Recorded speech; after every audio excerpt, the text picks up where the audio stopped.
এই রমজানে ইফতারের জন্য মুখরোচক একটা মজাদার বেস্ট একটা আইটেম নিয়ে আসলাম। আসসালামু আলাইকুম, কেমন আছেন সবাই? আশা করি সবাই অনেক বেশি ভালো আছেন। তো আমি ফুলকপির পাকোড়া বানাবো, খুবই মজাদার একটা পাকোড়া। তো আমার সঙ্গে থেকে ভিডিওটা দেখবেন। তো তার জন্য আমি প্রথমে একটা বাটি নিলাম, তারপরে দিলাম 1.5 কাপ বেসন, তারপরে দেব 1/2 কাপ ময়দা,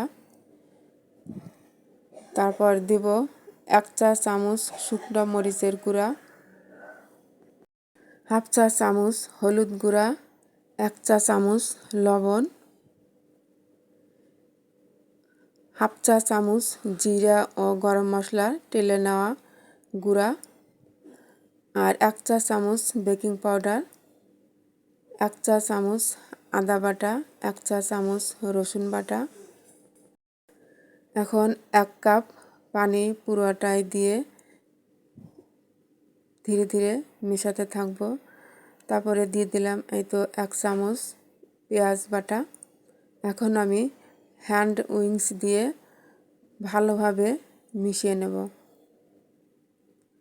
খুবই ভালোভাবে মিশিয়ে নিতে হবে। এখন আমি আবারও পানি দেব, অল্প অল্প করে পানি দেব। তো মিশানো শেষ হওয়ার পরে আমি বলে দেব কতটা পানি এখানে লাগলো।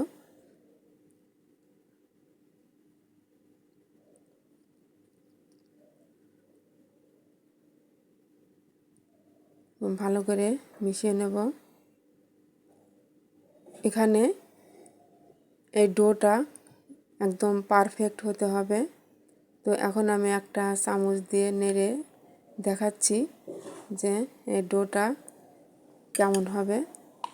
তো এই চামচের সাথে যে থিকনেসটা দেখতে পাচ্ছেন, যে পুরুত্ব ভারী হয়ে যে একটা লেয়ার পড়েছে, ঠিক এইরকমই হতে হবে। তো আমি এখানে কিছু ফুলকপি কেটে পরিষ্কার করে নিয়েছি, এগুলো এখন আমি লবণ দিয়ে মাখিয়ে নেব। মাখিয়ে 10 মিনিটের জন্য রেখে দেব।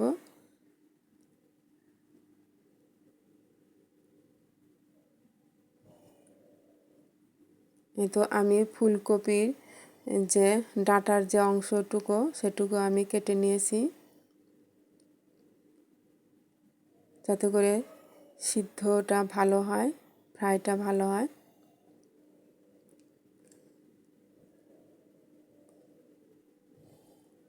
ওদিকে আমি তেল চুলায় দিয়েছি হিট হওয়ার জন্য। তো দেখতে পাচ্ছেন ফুলকপি গায়ের সাথে কিভাবে ডোটা লেগেছে। তো আমি একটা একটা করে দিয়ে দেবো।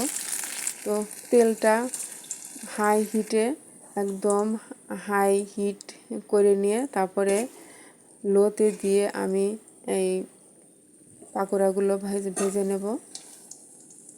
তো এই পাকোড়া কিন্তু খুবই মজার একটা পাকোড়া। তো ডোটা পারফেক্ট হলে পাকোড়া অনেক মজা লাগবে।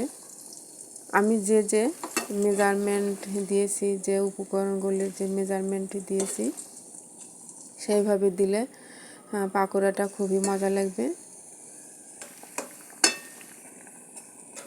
আর এই ডো দিয়ে আপনার বেগুনি আর এই পাকোড়া বেগুনি যে আইটেমগুলো আছে, এই ডো দিয়েই তৈরি করা যাবে।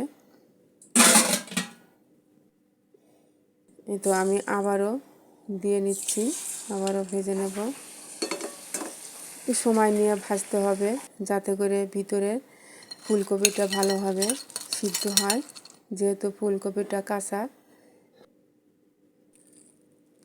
এই তো হয়ে গেল। আলহামদুলিল্লাহ, কালারটা অনেক সুন্দর এসেছে, অনেক সুন্দর।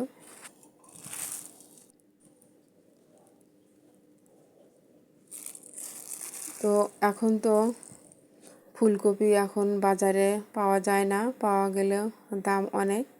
তো তারপরেও যদি পাওয়া যায় তাহলে একবার হলে এইভাবে আপনারা বানিয়ে খাবেন এই রোজার ভিতরে।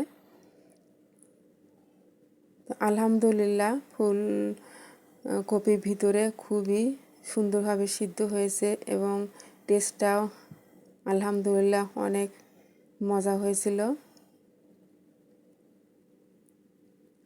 তো ভিডিওটি কেমন হলো বলবেন, ভালো লাগলে লাইক কমেন্ট শেয়ার দিয়ে পাশেই থাকবেন।